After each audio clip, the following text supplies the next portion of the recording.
Hello.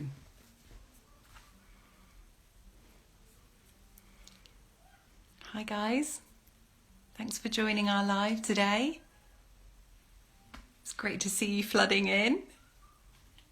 I'm Natasha. How are you doing? I hope you're all well today. Hi Emily. Hi I Sweat Chlorine. So, it's great to see you guys joining. Thanks for joining in today. It's quite a few of you joined. So today we're going to be joined by Kate from Tommy. So I'm just going to try and add her onto this call with us. So bear with me. This is the interesting part.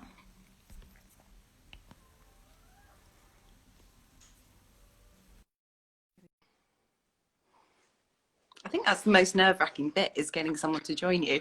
There she is. Hi, we made it. How are you doing? Yeah, good, thank you. How are you? Thank you for having me join. Oh, not at all. It is our pleasure. Thank you. Before we get stuck in, Kate, I was just going to say hi to everyone, kind of introduce who I am, and then ask you to talk a little bit about you and Tommy's, if that's all right. Perfect. Fantastic. So hi everybody, thanks for joining us. I can see lots of people waving. Definitely in the comments here, chat to us, tell us where you're from, what questions you've got for us today. So I'm Natasha, I'm from Water Babies, and we've been putting on kind of a series of live sessions this week, and we've got more coming next week, where we've been doing kind of arts and crafts, story time sessions. We also did a live bath time lesson yesterday, which was amazing. So if you missed it, check it out on our website. It was brilliant. And but we've also been talking to some of our friends and some of our expert friends, and that's really where Tommy's comes in. So we've been working with Tommy's for many years, probably around 6-7 years now, and we've done lots of fundraising. I think we're pretty proud to say that we've raised over 4 million for Tommy's, which is Amazing. incredible. From all our Water Babies family, it's been something very close to our hearts, which is why we thought today's talk would be fab, with you, Kate, as the midwife manager at Tommy's. So yeah, do you want to introduce yourself and tell us a little bit about what you do? Yeah, of course. Yeah, so thank you so much for inviting me to come along, and all the amazing fundraising that Water Babies has done for Tommy's. It's just been absolutely incredible. So for those of you who may not have heard about Tommy's or sort of what we do, so my name's Kate and I'm one of the Tommy's midwives, and Tommy's is a charity that primarily funds research into reducing the rates of stillbirth, miscarriage and premature babies as well. So the main function of the charity is about medical research and trying to make pregnancy as safe as possible for everybody. Yeah. But also part of that is we have the Tommy's Pregnancy Hub as well, which is midwife led. So we have a team of midwives that work at Tommy's, and we're available through the week to support anyone and everyone with any pregnancy related query. And we get asked all sorts. So don't ever think that, it's embarrassing or you're worried about asking anything. You can always come to us and ask us anything at all, and we'll do our absolute best to be able to support you. And we also support through our social media channels as well. So, as Natasha said, so please do ask questions as we go through. But if you're watching this back later, do come to our Instagram and you can ask us questions, or you can also email us midwife@tommys.org. So we're always around to support you. But we really enjoy working with others as well, and we're quite new to Instagram Lives, but I feel like we've got this up and running and this is going pretty well. So lots of people joining in, which is really fantastic. So do write your questions and ask me anything you want to, and I'll give it a good go. And if I don't, I'll find out for you. Kate, well, you're definitely bossing it so far. I think the live we're a success. We're in, so that's good. We're in. I think, yeah, for us as well, this live, it's all very new to us too, but it's really important for us to use our platform to be able to share, the expert advice and the information that you're going to give today. So I think, yeah, we're just very grateful that you could join us.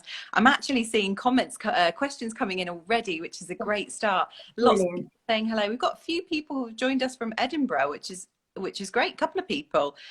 So hi guys, thank you for joining. So I think let's just get stuck in, shall we? Should we? Correct. Yep. Should we talk a little bit about this kind of what we're going through at the moment, the pandemic, and I suppose how that's impacting parents to be, mums to be, and pregnancy related issues? Because one of the first questions I can see here is actually, is it safe to plan for a baby this year? And there's another one that's very similar. It's like, how safe is it delivering during COVID-19? So I think that's probably the thing on people's minds. So maybe if we start there about this weird time. Yeah, I mean, there's no getting away from it. Things are different at the moment. We're going through a really challenging, difficult time at the moment, whether you're pregnant or just generally in life, things are tricky at the moment. And the first thing that I really want to stress is that maternity services are still running. They're still there, and they're still supporting women, partners, families, those who need support. So they are still running. Services are looking a little bit different at the moment. They are, and each area is doing it a little bit differently as well. So I can only talk so broadly about national guidance and to general information. But we would always encourage you to keep that communication going with your midwife as well. We've been asked a few questions about, I'm thinking about trying for a baby this year. What's the best thing to do? Should I not? And it is a really personal question, and no one can sit here and say, no, you shouldn't, yes, you should, because it is a very personal question about what you feel is right. There hasn't been any official guidance. Things that we would bear in mind is that, particularly with early pregnancy units around at the moment, you may get a different service to what you would have outside of this kind of lockdown and things. So if anything was to happen early in pregnancy, you had pain, you had bleeding, things might look a little bit different. But those services are absolutely still there. If you need a scan, you will get it. If you need support, you will get it. So it is still available. Some people are choosing to put off pregnancy because of COVID.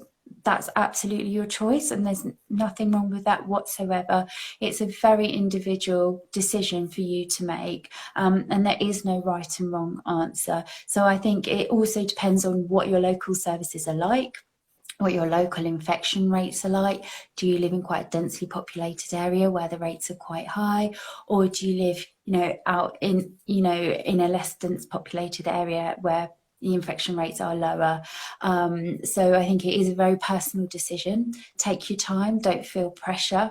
Some people might have their own worries about what they've been through, their own pregnancy history, maybe their age or their circumstances, which may make their decision different from them. So have a think about it, but do what is right for you. And if you decide to try for a baby now, then that's fine. Let's go ahead. Yeah, sure. Thanks, Kate. That's really interesting, because you say about keeping the communication going, and that's really important. I think at this time when people are just generally concerned about lots of things, it's easy to maybe suppress some of the questions that you might have about your pregnancy. And going for scans can be exciting, can be anxious. Depending on how your pregnancy has been going, or I suppose all the circumstances around you. So the communication thing is important, like you said. So what should people do if they're unsure? Maybe they haven't been for their first scan yet, or they haven't got a midwife, like maybe one particularly assigned to them. What should they communicate? Who do they communicate? Yeah. Okay, so right early on in pregnancy, generally you tend to have your first midwife appointment when you're between about 8 to 10 weeks of pregnancy. So for those first couple of months, generally pregnancy, you kind of feel like things aren't quite real yet. You might not have had an appointment or a scan, or no one's confirmed you. And I've had women who might go to their GP and say, I'm pregnant, and then I'll refer you to maternity services, and they're really surprised. Like, no one's checked I'm pregnant, no one's done a test, this doesn't feel real. And actually that is usual practice. any tests that are done at the GP or midwives, they're the same as the home pregnancy test. So they're not going to repeat one if you've had a positive test at home. But there's a couple of different referral routes. Your GP is always there. Yes, things again are a little bit differently, but you can always call them and have a phone appointment. But if you do find out that you're pregnant, you don't necessarily have to go to your GP. A lot of hospitals do self-referrals. So if you go onto your local hospital website, let's have a little search for the maternity section, and there's normally somewhere you can click on to say refer to maternity services, and you can do that yourself. So don't feel that you have to go in and have an appointment before. You can self-refer, but you know, you can speak with your GP. At Tommy's as well, I would say the majority of our queries and support and questions are from women in early pregnancy. We get a lot of them, and that's absolutely fine. It's what we're there for. So you can always contact us if you're not sure too. But there's also a lot of online resources as well, NHS, of course, Tommy's. All our information is evidence-based and brilliant. So you look up our information as well. But also a lot of maternity units have patient information sections now with sort of maternity information if you're not sure what to do. And the other thing is a lot of hospitals now have set up a particular triage line to support with COVID queries. So you may find, again, if you look on your hospital website, or if you have booked with a midwife and you've got your notes, there may be a number in there that you can call and get phone advice through to. So again, there are different services in different areas, but the hospital website is a really good place to start to be able to see sort of what's in your local area as well. But as I said, your GP is there. And the early pregnancy unit, again, a lot of them are running triage lines as well that you can call and just run through, you know, even if you're not sure if you should be speaking to someone, we always say pick up the phone and just ask. And if you don't need to go in, great, you can stay at home, fantastic. But then at least you're not home worrying or thinking, should I or should I not? You know, just we would always say, please pick up the phone to somebody. And if it's not quite the right person, I'm sure you can be signposted or advised who the right person is to call. So please don't sit at home worrying. If you're feeling anxious or, you know, something starts to happen, just pick up the phone. Yeah, okay, thank you. That's great advice. So so lots of resources there for people to reach out to. I can remember when I was pregnant with my first, so I've got two little ones, and I was pregnant with my first. I went to my GP to you know, to announce that I was pregnant, and to see if I needed to do anything, and she was like, great. Right. Great. What do you mean? Oh. For me? So yeah, and then I went to my local hospital to find out a little bit more on the resources there, and that's definitely what helped kind of on that journey. Yeah, and you, I think you'd also sort of mentioned about scans and things as well, and I think that's probably an important topic to cover with this chat. The main scans that you have during pregnancy, you have two scans generally, which is your dating scan, which is between about 11 and 14 weeks of pregnancy. And then you have your anomaly scan, which is about between 18 to 21 weeks of pregnancy. So they are the two scans that everybody has during pregnancy. But for other reasons, some people might have extra scans, whether that's growth scans, whether that's early reassurance scans, something else going in your pregnancy. And, you know, they may be a little bit different at the moment. Some early reassurance scans are not going ahead. So for those people who maybe have had a history of miscarriage or loss and wanting a scan at sort of 8 weeks, I think it's just be prepared that may not be available for you at the moment. So again, someone who's talking about perhaps thinking of a pregnancy, that might be something you think, oh, actually, I might wait until things change a little bit so that I can get those scans. So it is worth bearing in mind. And the other thing is that most hospital policy at the moment is that women are going for their scans alone, but they're not having their partner, friend, or somebody with them. And I think that's causing quite a lot of anxiety, completely understandably, at the moment. And, you know, I think that it is down to the sonographer, because it is a clinical screening test what they're carrying out, and so it's for them to decide whether you can be on the phone at the same time, or what happens in that clinical space. So as I said, each hospital is running it a little bit differently, but just to be aware that you may have to go to a scan on your own at the moment. So it's worth thinking about, what you can do to prepare for that.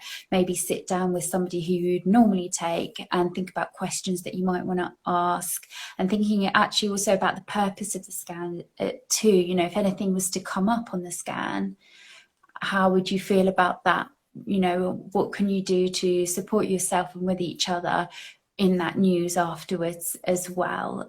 So just to bear that in mind, really. But it can be tricky. I think scanxiety is a new word that I've learned recently.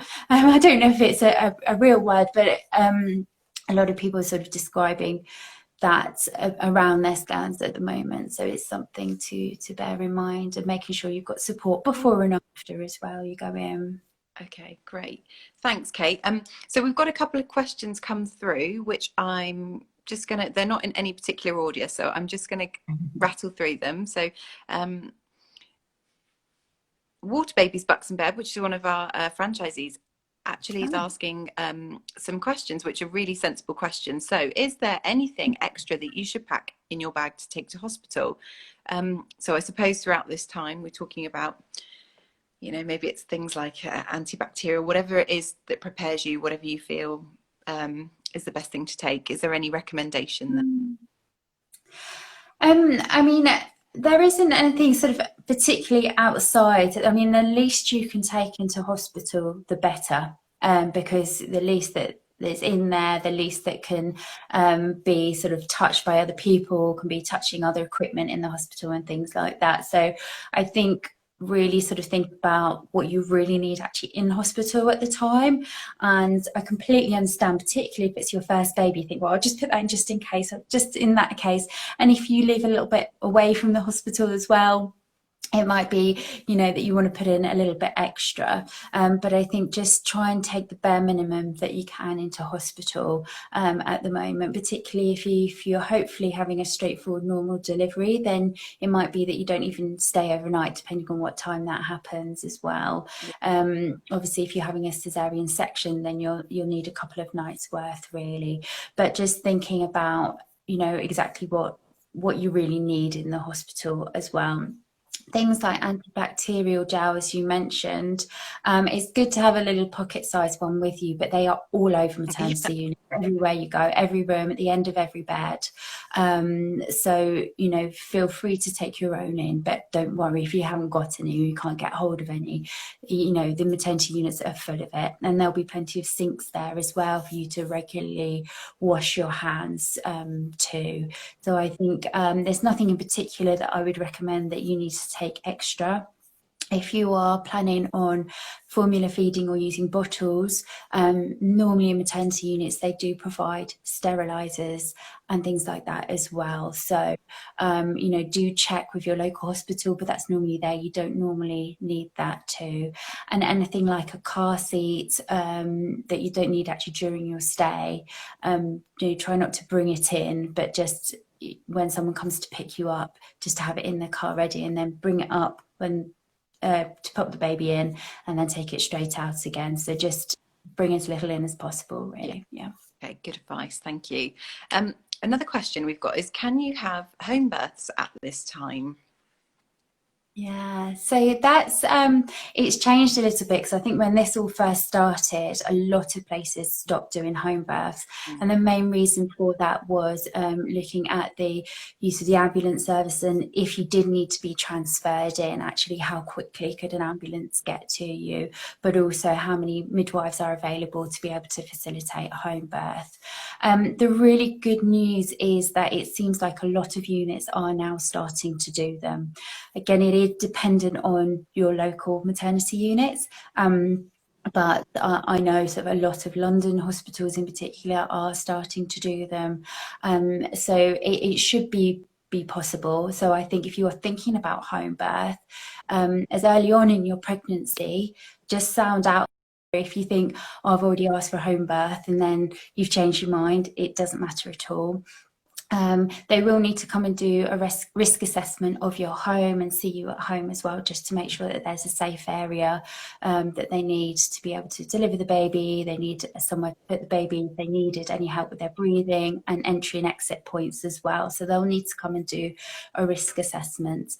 But home births do seem to be up and running at the moment. So have a chat with your midwife and, you know, have a chat about the local policies. But yeah, go for it. Home births are great if you can. So yeah, that's.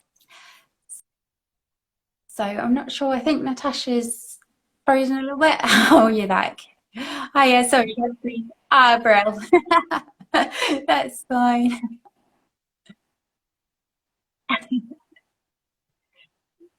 Yeah, I think we did. Yeah, absolutely. And I think a lot of people also I asking think I'm about sort of back. birth partners, and whilst Sorry. we're on the topic of sort of labour and birth and things like that, it's a common Mine had question that we're frozen, getting but about. that's great. Oh, I think someone's just popped up, Ellie. Information there. Thank Just you. popped up about asking about visitors and things like that Excellent. as well. Generally, partners are just coming in, birth partners are just coming in for when you're in active labour. So that means the sort of general way that we define active labour is if you're having strong regular contractions, about 3 to 4 within 10 minutes, and that's happening regularly. If you've had an examination, then you're dilated about 4 centimetres or more, depending on what's happening for you. So that's what I mean by active labour. And that's for most hospitals, they're then saying, okay, you can have one birth partner with you during that time. And you tend to have, well, you should have a room to yourself when you're in active labour. So then they will be in the room with you, and they should really stay in there at all times. It's always good to think about having a backup as well at the moment. It is anyway, but if your birth partner has any symptoms, particularly COVID symptoms of a temperature or a cough, then they are asked not to attend. And it's really important that you are honest about it. I know it's tempting to think, oh, I really want them there, but actually it's for your own safety. It's for the safety of your baby. It's for the safety of the midwife looking after you, and the safety of other people within the maternity unit as well. So it's a good idea to think about, if your planned birth partner was to become unwell or did have some symptoms, then is there anybody else that maybe you might want to ask to sort of be a bit of a backup and to come with you, so you're there, so you have somebody with you. But actually, as midwives, we always really advocate for people having birth partners, because we know that the outcomes are better. People feel well supported, they tend to labour better and tend to birth better. So birth partners are fantastic. If you were to be on the antenatal ward, or you weren't quite in established labour yet, for example, you're being induced or being monitored, then generally there isn't any visiting at the moment, unless absolutely essential. And then those visitors would again need to be sure that they don't have any symptoms of being unwell at all. And then the postnatal period, if you've had a normal, straightforward delivery, then hopefully you know, if feeding's going okay with the baby and you're feeling well and you're okay to go home, then they're all trying to get you home as soon as possible. Obviously, if you're staying in for a section, it tends to be about 2 nights, give or take, depending on the time and things like that. So generally visiting isn't coming in unless you're being picked up or you need support with anything at all. So again, your local maternity unit might be slightly different, but that's the general advice and general guidance at the moment.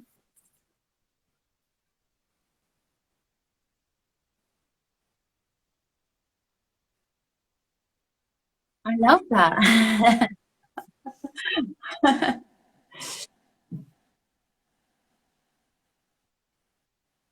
Great, thank you. I That's can say, super yeah, what's advice. the time to plan for a second Mum and the baby? Magical Yeah, Babies asked yeah, us a couple of times now, so I yeah. want to get to this one. So I Yeah, think on, guys.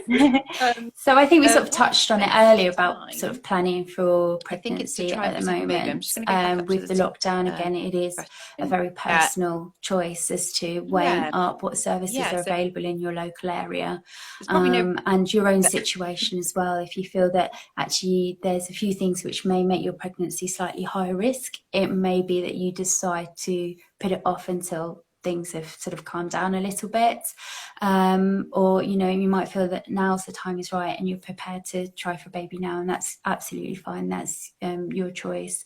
Generally, outside of lockdown and talking about generally planning, it is just a personal choice as to how close together. We sometimes get asked about if you've had a cesarean section or if something else has happened, how long to wait. It does vary a little bit. I think knowing that you feel physically and emotionally ready to try for another baby, however long that takes to try, and thinking about what your risk factors are, and if you are thinking about trying for a baby and you've got a medical condition, whether that's a physical condition or a mental health condition, you might think about liaising with your GP or another doctor beforehand, just to make sure that you've got everything in place before you go ahead and try. Really, on our website we also have a planning for pregnancy tool as well, which is quite useful, just to work through some questions just to make sure that you've got everything covered as well if you're thinking about trying for a baby as well.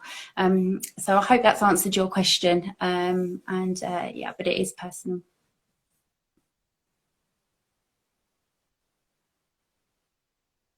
There is, yeah, and we've got a whole preconception sort of information section as well. So if you just Google Tommy's, it's the first thing that comes up, and then all our pregnancy information is within the Tommy's Pregnancy Hub, so there's a planning which for is sort of pregnancy like a tool, you blue said, tab on your website, on the Tommy's website. website. So any pregnancy information you're looking for, hopefully we've got it, and if not, let us know and we'll try and make it for you.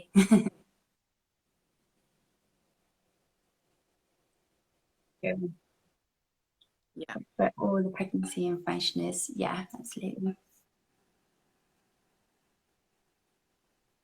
Good. Yeah, fab. Yeah, so there's a pink tab, isn't there, on your website, and then the blue one right next to it, which is Tommy's Pregnancy Hub. So that's fantastic. Well, we're getting lots of kind of these signs and thumbs up, which is great. So it's obviously fantastic. Well done, Kate. Thank you so much. We've got a couple of other questions. They go so quickly, don't they? Very informative. People saying, yeah, thank you, which is great. I love that. Amazing advice. We've got another question here. Saying, can you give... Oh, another one's come in. Yeah, so the test, the PGIF test, is a relatively new blood test for screen for preeclampsia. GPs doing it as standard if you are unwell? I don't believe that it's sort of generally offered everywhere at the moment. I know a lot of hospitals are doing it, and it will generally be done in a hospital rather than the GP. I'm not saying that GPs aren't doing it, but as far as I'm aware, it generally tends to happen in the hospital, in the maternity unit as well.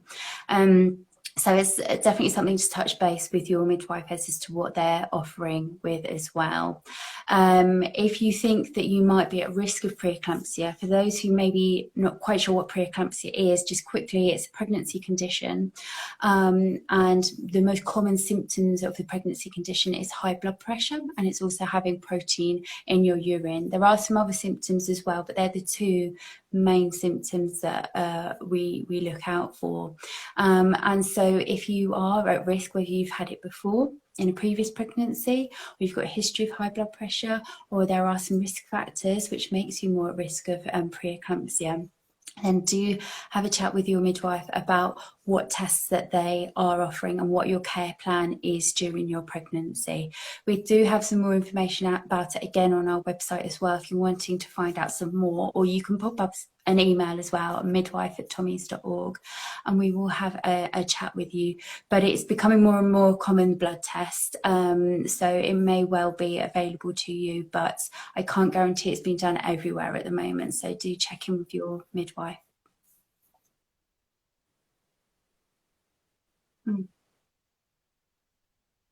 Yeah.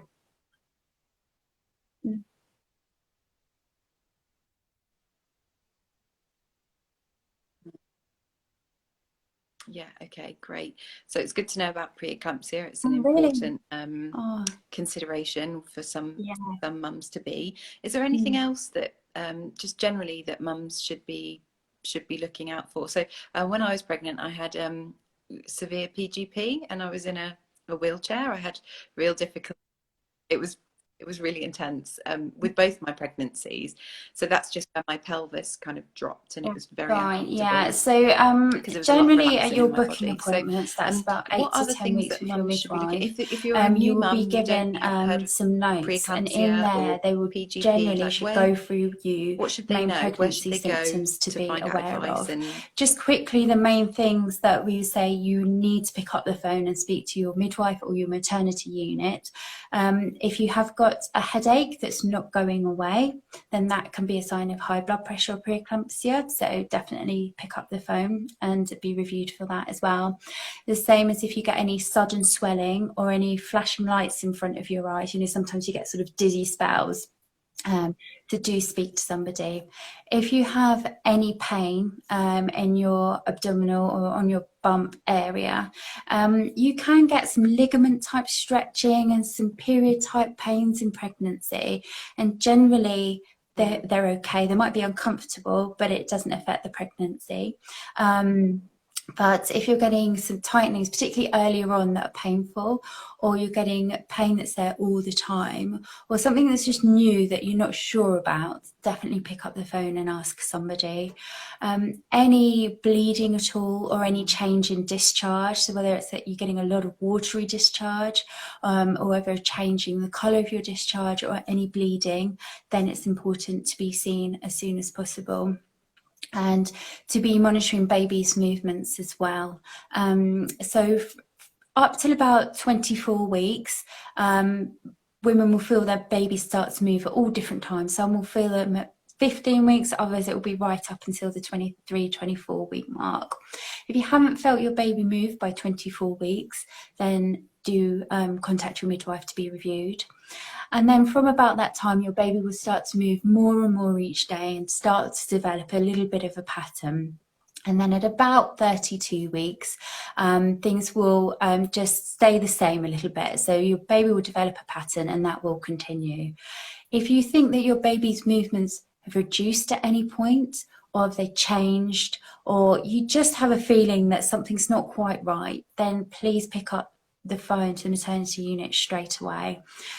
I still hear sort of people saying things like babies are run out of room towards the end of pregnancy, or I had an email the other day to say that if babies are having a growth spurt, their movements slow down.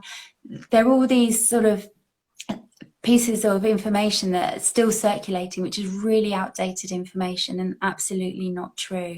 If you're worried about your baby's movements, it's really important. Don't wait at home, pick up the phone and answer that. And again, we've got all that information on our website as well for you. So they're probably the main things. And again, if you're having a lot of itching as well, which might seem a little bit of a funny thing, but there's a condition called cholestasis, intrahepatic cholestasis, and it's a pregnancy condition which you get really itchy. It tends to be hands and feet, but it can be anywhere on the body. So don't just think, oh, it's not on my hands and feet. That's not it. If you're getting really itchy skin, and it can be really a horrible symptom to have, then you must go in to be seen and have some blood tests just to check for cholestasis. But again, we have a symptom check on our website as well. So have a look on there. And if there's anything that you're not sure about, have a look on our symptom checker and see if we got it up there. If not, if generally you're not feeling right, you're worried about something, it's always better to pick up the phone. And they're all sort of the physical symptoms, but of course it's really important to talk about mental health and emotional well-being as well. If you know, particularly it's a difficult time at the moment, a lot of people are feeling quite isolated, not quite seeing the family or the friends that they would do, and that can impact on how you're feeling. So if you are feeling low, you're not feeling quite yourself, you're feeling anxious, you're noticing a change in your behaviour, or someone else has, maybe someone that you live with has noticed something different about you, then there's so much support still out there. So please tell your midwife, tell your GP, tell somebody, and get the support for your pregnancy as well.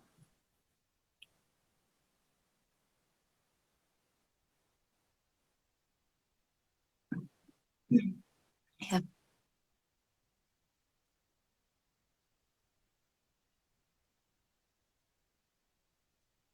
Right. Kate, Yeah. that's really fantastic. It's a really good point to make as well, isn't it? Because it's quite challenging at this time, but layer that with pregnancy and you know, somebody talked about financial concerns earlier in an NCT group. I'm just trying to find that one, saying, is there an alternative?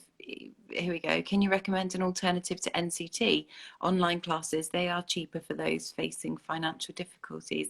I was just going to say, for me, I think we talked about this the other day on the phone. For me, I had an NCT group. I was quite isolated geographically from people when I was pregnant. I worked in London at the time and was quite on the outskirts in Surrey. I didn't have anybody around me. Met my NCT group, so I had a really fantastic core of mums to be that we went through that journey together. Yeah, So and it it was is so definitely important to a have that lifeline for support me. network. I But completely it agree. is And expensive, and it's paying can for be, you know, antenatal particularly at classes the is an moment while there are expense, financial pressures. definitely. So And what's the I think a best lot of way people are really for feeling the pinch at the moment. It's parents to not get possible connected for a with lot each of other people. and meet each other? So the first thing I would suggest is to check out what your local hospital is offering. Generally in sort of non-COVID times, the hospital will offer some antenatal classes that you'd be able to attend. Obviously, they're not happening face to face at the moment, but I have seen some are doing like video calls or group sessions as well. A lot of people are doing sort of virtual tours of the maternity unit, so you'll be able to see what the maternity unit is like and what the facilities are as well. But they are restricted at the moment. I'm not going to say that there is a lot of them going on that is free to access. They are restricted at the moment. The other thing is to look at is turn to social media carefully. Social media is fantastic for some things, it just to kind of pick and choose and be careful. But there are some forums where you can sign up and to be able to join people. And there's some couple of good apps as well that I know parents have really benefited from. Particularly there's one called Mush, I believe, and Peanut as well. Oh, okay, fine. You know Mesh. So yeah, I mean, I've never used it myself, but I know parents who have, and can kind of sign up and sort of match. It sounds a bit like Tinder, but it's not Tinder. We work But you sort of with match Mush, with so we others know, in your yeah, we local know them area well. as well. So there are some good apps that you can use to be able to create that social network. And there are organisations, they're not necessarily antenatal classes, but are often like one-off sessions as like a kind of a virtual meetup as well. So I know NCT do them, so if you're thinking actually I don't want a class, but a one-off might be something that you can access as well. But there are definitely some local groups, Bumps and Babies and things like that as well, that are offering sort of virtual meetups too. So again, it does look a little bit different at the moment. When it comes to the sort of preparing for labour and preparing for birth, there's loads of information on, you know, NHS and on Tommy's website as well. So from an informative point of view, there's lots of information out there. But I think these apps and sort of due date forums and things like that can be quite useful just to get some peer support, as well as meeting people in your local area as well.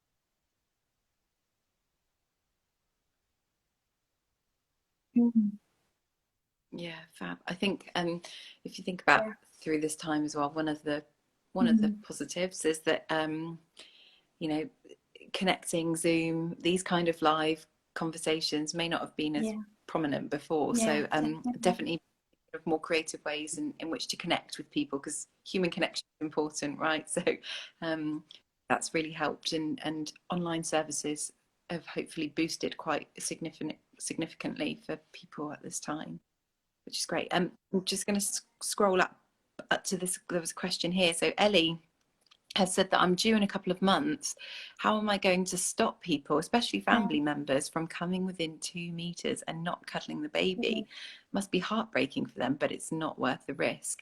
I've actually got that at the moment. Absolutely. My And I best think, friend, yeah, I think Ellie hit the nail on the her head of saying son it has isn't had a really worth baby, the risk. and so they And can't I have cuddles at understand the when a moment. That's baby really is hard. I born, think they're struggling it's so with that, but lovely that it's the people reality, have isn't it? And, you know, family you're trying around to keep them and your most friends around precious them that want to thing, come and want to meet your your bundle, baby and come and safe. visit you and, So you know, support you.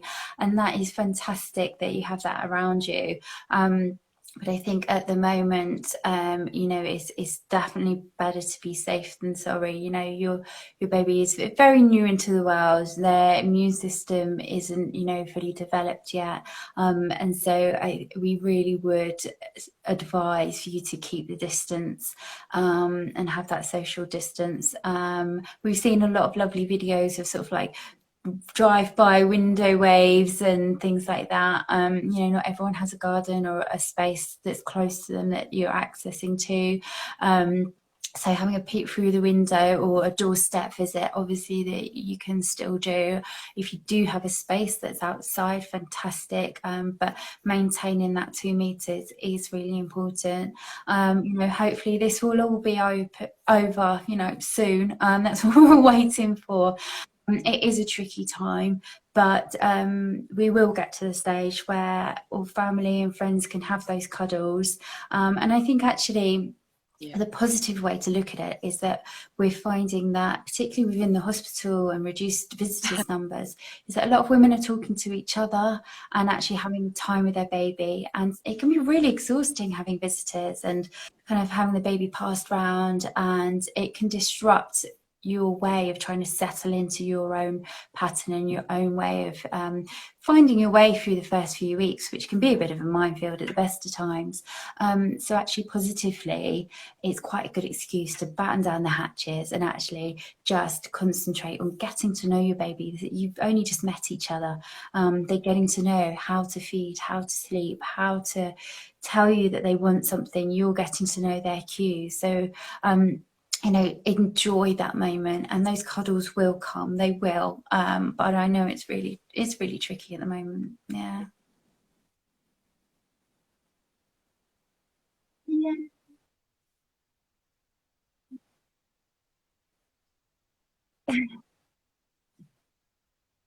Yeah. Yeah. Yeah. But like you said, just Yeah. make the most of that and get all the cuddles you can before else jumps in. If I could go back and have a little tiny baby cuddle with my two, that would. It just goes too quickly, doesn't it? We've got another question. I'll just do a couple more, Kate, because you know, you've done an amazing job. We've been going 45 minutes, which I can't thank you enough for all of this advice. Amazing. There's one here that says, Yeah, hello. and you might And what feel that, support you know, can obviously you've got help that physical can partners give distance. if mother and baby have to stay You know, in it is overnight really tricky, or for a and few you know, days? So I it's suppose really this is maybe important from actually to bring up the subject of the partners, partner's because I think perspective. it's What can really they easy do to kind of to support? not bring them into the highlight of what's going on actually, and it is really a difficult time for partners as well. And you know, meeting your baby for a couple of hours and then having to come home, and it could be up to a couple of days before you then can hold your baby and meet your baby again, must feel like such a long time. You sort of sat at home, you probably can't relax and you're wondering what's going on really. But that emotional support is really important, and that's really where partners can play their part. You know, if someone is staying in for a couple of nights, then the chances are they've had a cesarean section or a more complicated birth, or something else is going on.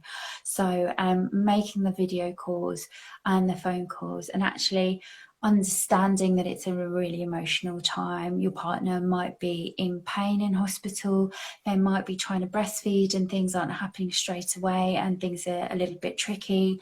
They're trying to find their way of getting to know their baby as well. So actually, if they're picking up the phone to you, just listen. If they're having a little bit of a tough time, or they're missing you or feeling a little bit isolated, actually just understand what it's like, and be empathetic as to how it might feel at the moment.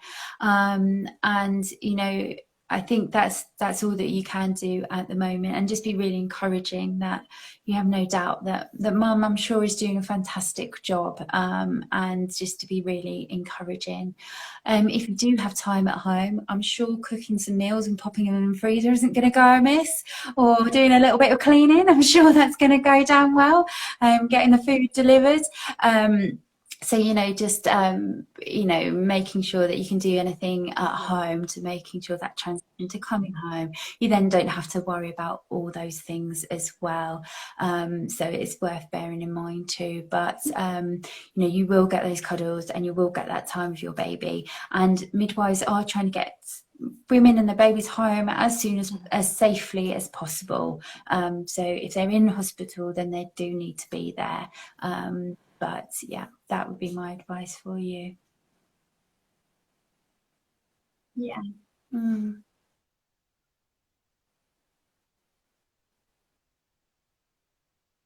Oh, yeah. Yeah. Good. Yeah, Yeah. great. So lots of reassurance and support. Fantastic. Um, well, you're Yeah. doing fab, Kate, because we're getting people saying thank you, great advice. And Mm. Ellie's responded and said thank you, puts me at ease, which is great. That's what we wanted to do. If we can at least help one person through this live, that's really important. So, but looks like it's Mm. more than that, which is great. Mhm. Yeah. One of the Yeah. last questions, Kate, So I'm going to ask you is, again, I can only talk are midwives generally and visiting talk about homes once the my babies experience arrive? of where I work How in is the that working? I community appreciate as you said well. about not being able to do the But you can kind it of give an tends to overview. You be can't do that deep. when you get Yeah, discharged from your experience with hospital, the that. next day, the midwife will tend to give you a call and to see how you are and see how the baby is, see how the feeding is going. And then normally around about day 5-ish, they will do a weight check of your baby and a blood test, which is from taking some blood from the heel of the baby, and they'll tell you all about the screening tests.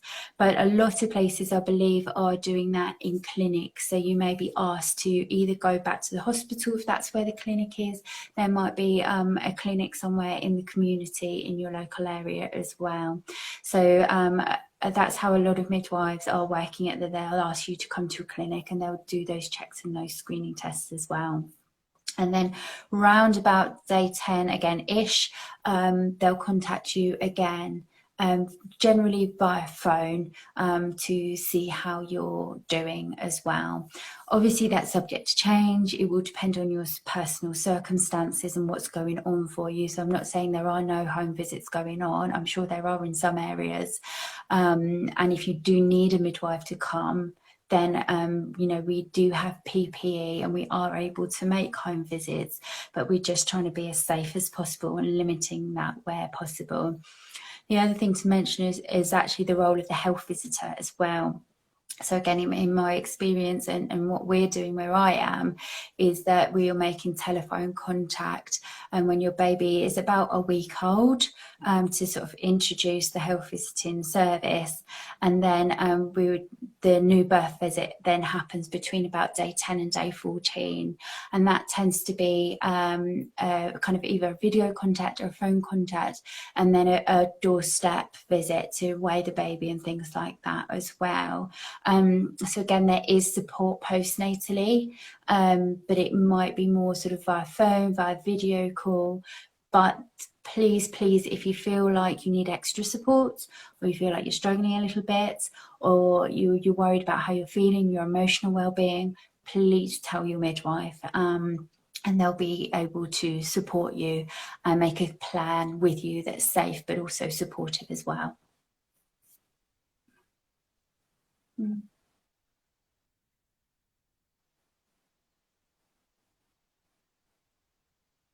Yeah.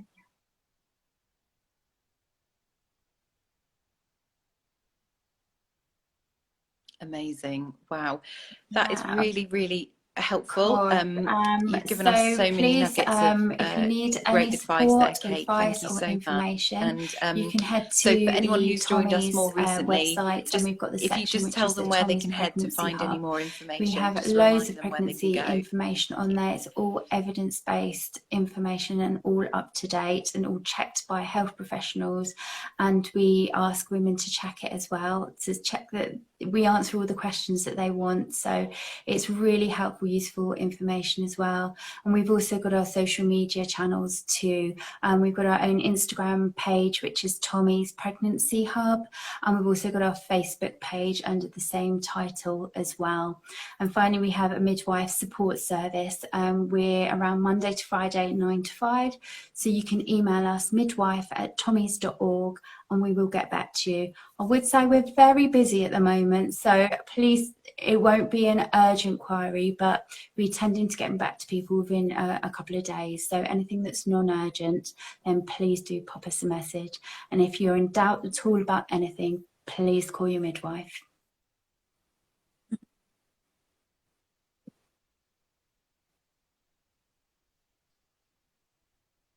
Please. No.